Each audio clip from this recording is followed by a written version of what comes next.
Beloved William, the days pass with a slow, deliberate grace, and my thoughts are ever drawn to you. Recently I visited my great-aunt's grand estate, an impressive relic of a bygone era. In a moment of quiet escape, I ventured into the woods surrounding her house. There, amidst the ancient trees, I discovered a secluded glade that spoke to my soul. The canopy above forms a natural cathedral, the sunlight filtering through the leaves in a golden cascade. A carpet of wildflowers adorns the forest floor, their delicate petals a symphony of color. It is here, my dearest William, that I envision our clandestine vows. This enchanting place seems a sanctuary made for our love. How I long to share this discovery with you, to stand together in that sacred space and pledge our hearts. Yours faithfully, Eliza Hawthorne. Dearest Eliza, as I've been journeying through the country with my fellow artists, I can't help but notice how incessantly my mind wanders to you. I await our return to each other with much anticipation. Your voice, my muse, carries me through my travels, lifts my spirit, inspires my work. I found much solace in the idea that I might bring you west with me once we are married in secret. I expect this letter will find you soon, and then it will only be days until we are together again. Do not fear your father and his men, for they can do nothing to separate the truest, purest love, until I see you in the woods. Eternally yours, William. My dearest William, how I long for the day when your travels shall conclude and you return to my eager arms.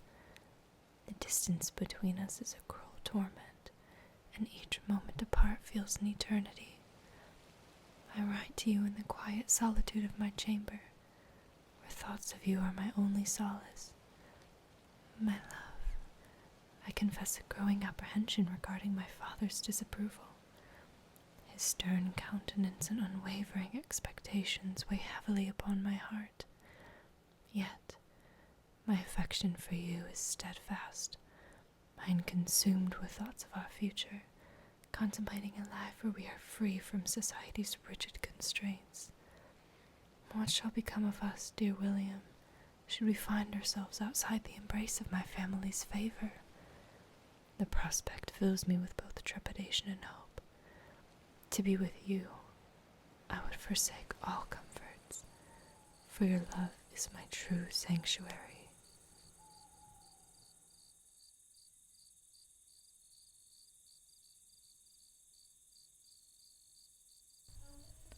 You're looking at me quite intently.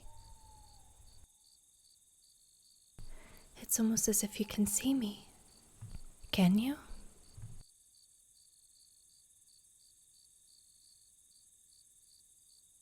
I haven't spoken to another soul in these woods in about 200 years. Yes, these woods are my home. What are you doing here? Don't you have somewhere to be? I guess I can understand that. I find peace and solace here too.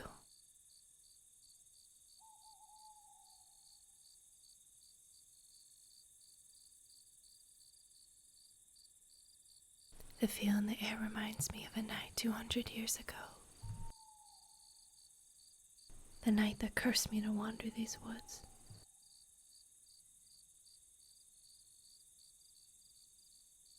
My name's Eliza Hawthorne. I was born on June 15th, 1847.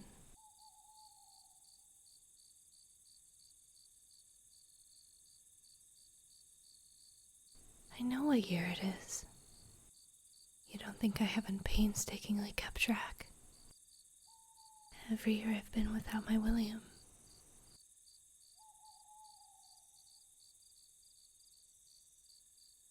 Well, if you're so keen to know, my father was a wealthy industrialist.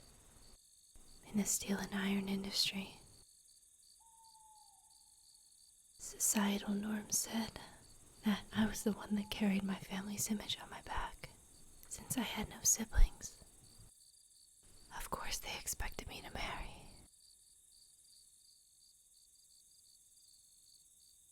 Someone would increase our image, increase our wealth. Naturally, that wasn't who I fell in love with. Isn't that always how it goes? His name was William Thorne. He was a poet. The words that he spoke to me spoke straight to my soul. It was almost as if everything I'd ever loved about the Pennsylvania woods was wrapped into one person, who understood me, who saw me, who gave me an escape from the life that I lived. It wasn't all bad.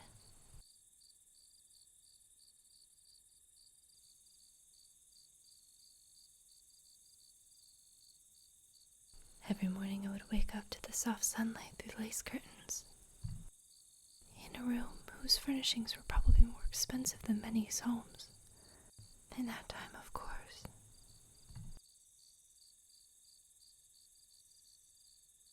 Breakfast was always an interesting affair. My father read the latest financial news, and my mother informed me of all the day's tasks.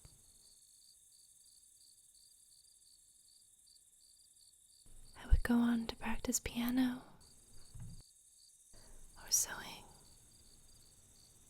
or painting, or attend a correspondence.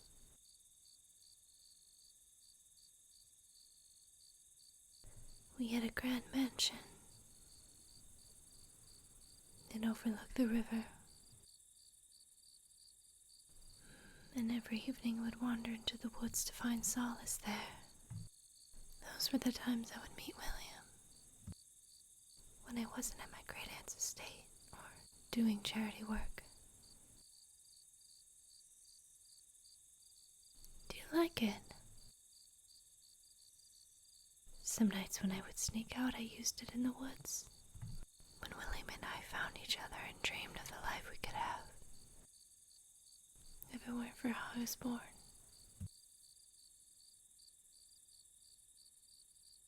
It shouldn't have been too much to ask for. We loved each other. Instead of spending my days traveling with him, I would attend dinners with my family, my father talking to some new business partner. I was always expected to make polite conversation, and my thoughts always drifted to him. Could you blame me? They were dreadfully boring.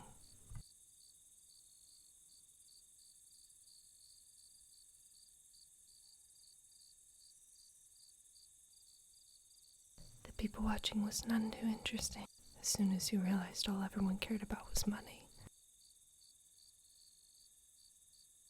I know my parents loved me, but it came out as control, you see.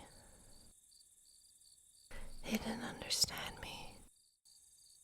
They thought what I needed was to be protected, to be cared for. That's not what made me feel loved.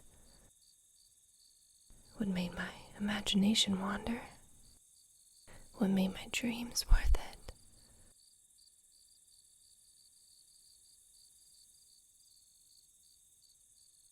William and I were both born in Pittsburgh. How did I meet him? It's quite a beautiful story, and I won't bore you with the details. We were at an art gallery. My family had sponsored the purchase of several new pieces. He was merely coming to find inspiration. Little did he know that he'd leave that day with a new muse. It was me, in case you were wondering. That's when we started writing letters back and forth.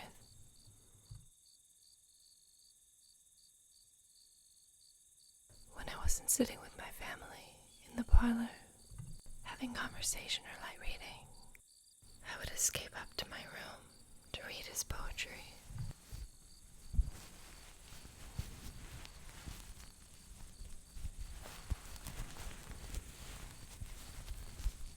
After that day, the rest was history.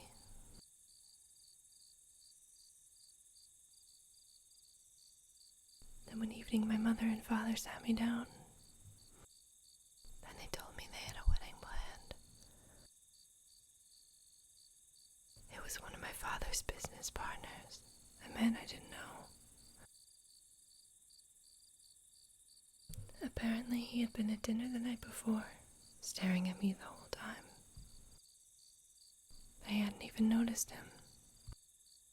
Of course, my thoughts had been drifting to William. Our time in the woods together. His words to me. I can still remember his poems.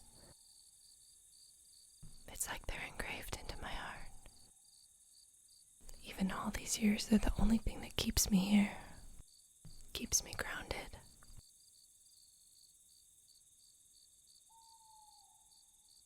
No. I never married him. We tried. We met late one evening.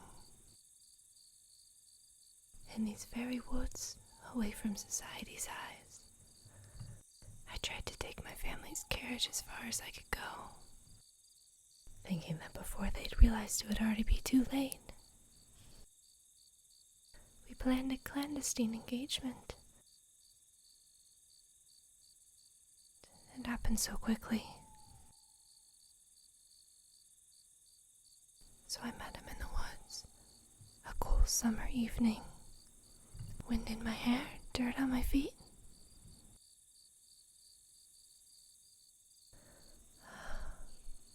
It was so perfect. In the middle of our vows, my father's men came. They had noticed too soon that I was missing. The maid had come in to make sure everything was all right. They had heard thunder in the distance. I'm not too fond of storms. So she opened the door to notice I was gone. Then they followed me soon after. My father's men were loyal servants. Well, loyal employees. They would do anything for him. A sense of indebtedness.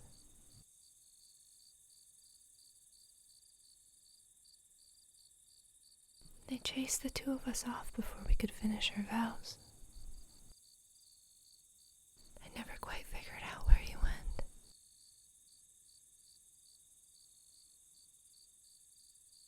We just ran into the woods. I ran one direction, he ran the other.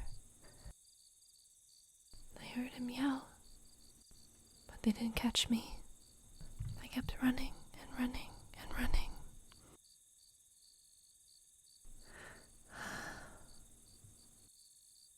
Somewhere along the way, I lost where I was going.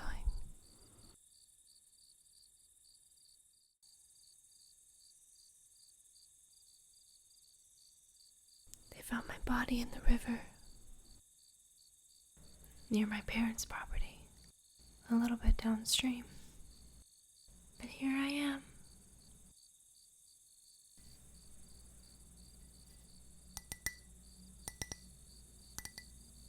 Don't be too sad for me.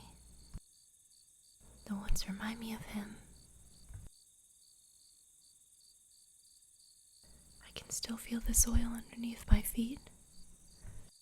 It fades every year, but it's still there. I still know my vows by heart. I still know his. Anytime I try to make it back to my family's manor, I would run through the halls, but they wouldn't see me.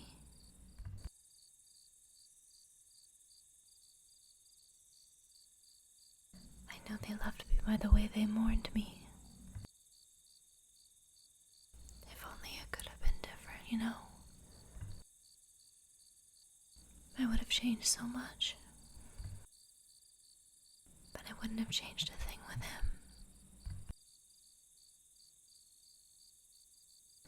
It was a beautiful story. I'm glad you think so.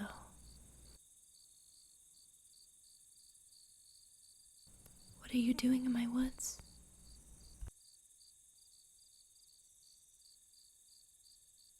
I haven't seen many other souls out here. Forgive me if I enjoy talking.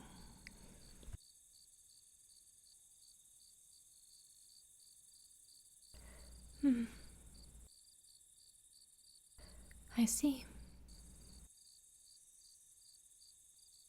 Well, I'm glad to have made a friend too. Have you wandered a long way to get here?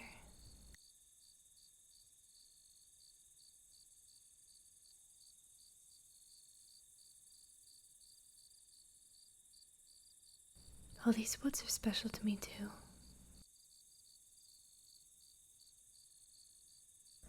When I look up into the trees, I see the light filter through in the same way it did when I ran through the woods. On my way to be married to William.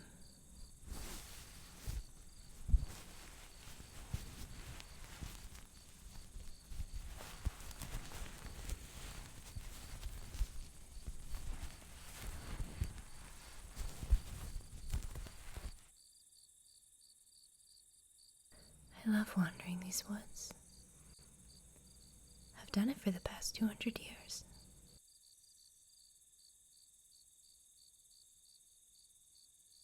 When I wasn't participating in the intricate social dance of the elite, I was attending luncheons, teas.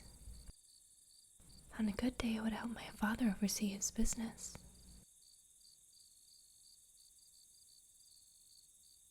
I had to know what our family was up to. Otherwise, I wouldn't have been as much of a profitable match for him. I never knew the name of the business partner my parents planned to engage me with. I could only imagine he cared about the same things my father did. Not me.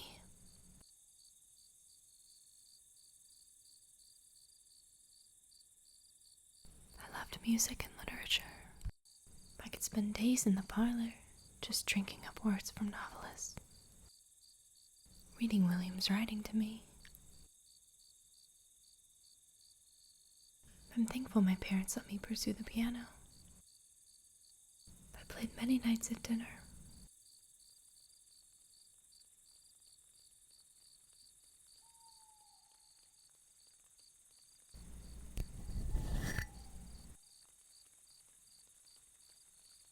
My maid encouraged me never to lose those skills. And of course, William encouraged me in the arts.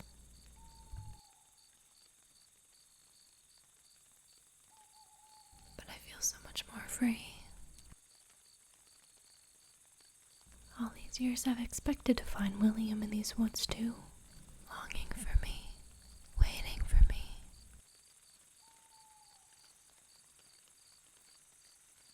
He could be here too. I never learned what happened to him. I don't like to think too hard about that. But I'm glad you think positively about it.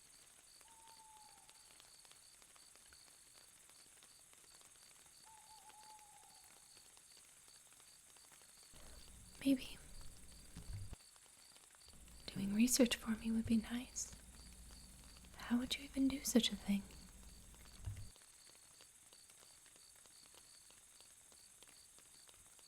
It would break my heart to know if he remarried.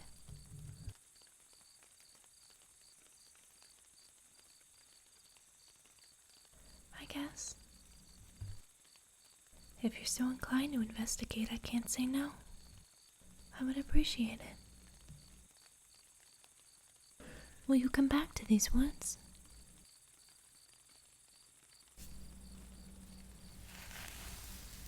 I would like to see you again.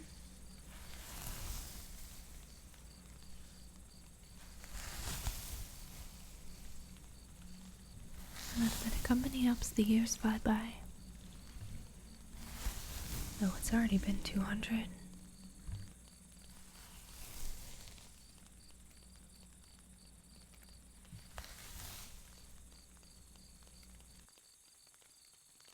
The hunter's shed?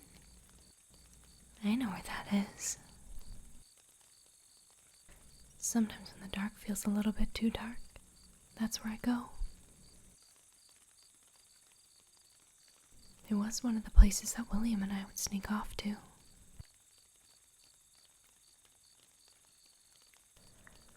It's nice to have a little quiet, a little space to yourself, away from everything. It calmed the dance between expectation and longing. What could be and what couldn't be. I might go there, yes. Would you like to see it? It would make me happy to know that someone would get a use out of it, just like I do. Of course, I'll show you.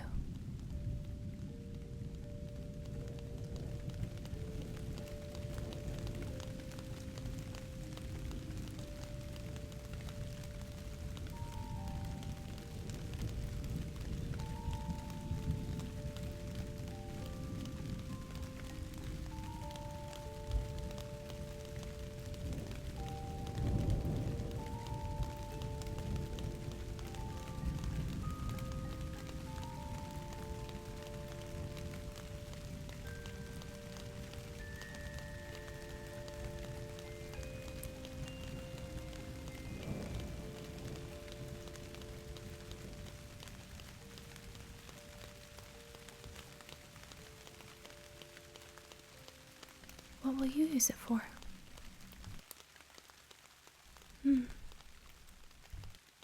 Interesting. I've never met anyone else who liked sketching. What do you like to draw?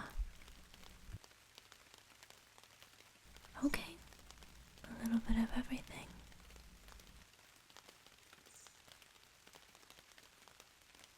Do you think you can draw me? It's not like my appearance has changed in 200 years. That would be a good subject.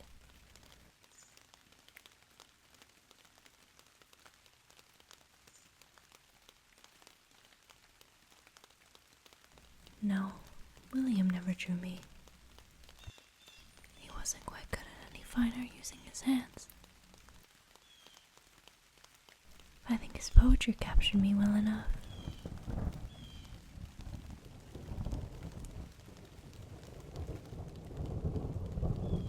Of course, I wish I still had a picture of him.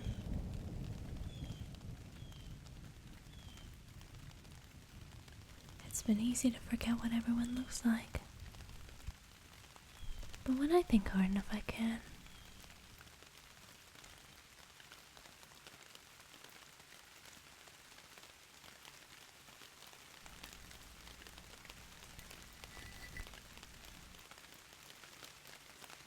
I won't forget your face.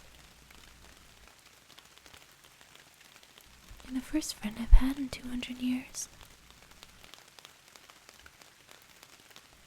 One of the few people who actually will just listen. Thank you for that.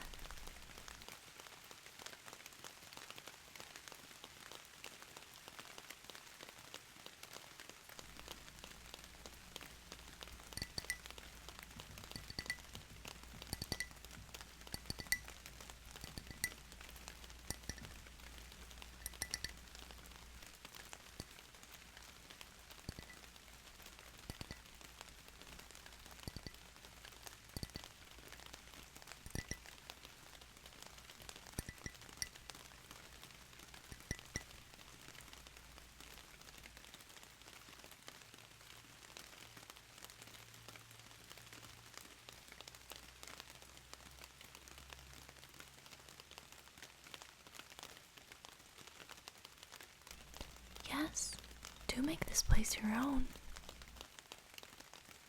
I have plenty more forest to wander. I'd be happy to share it with you. I think it's better served that way. Don't you think? Good. I'm glad you can agree.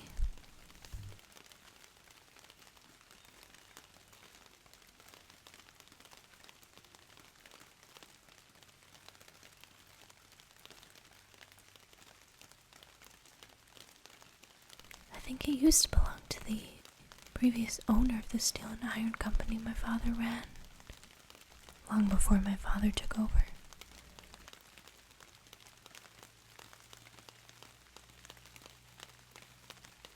It has a history, that's for sure.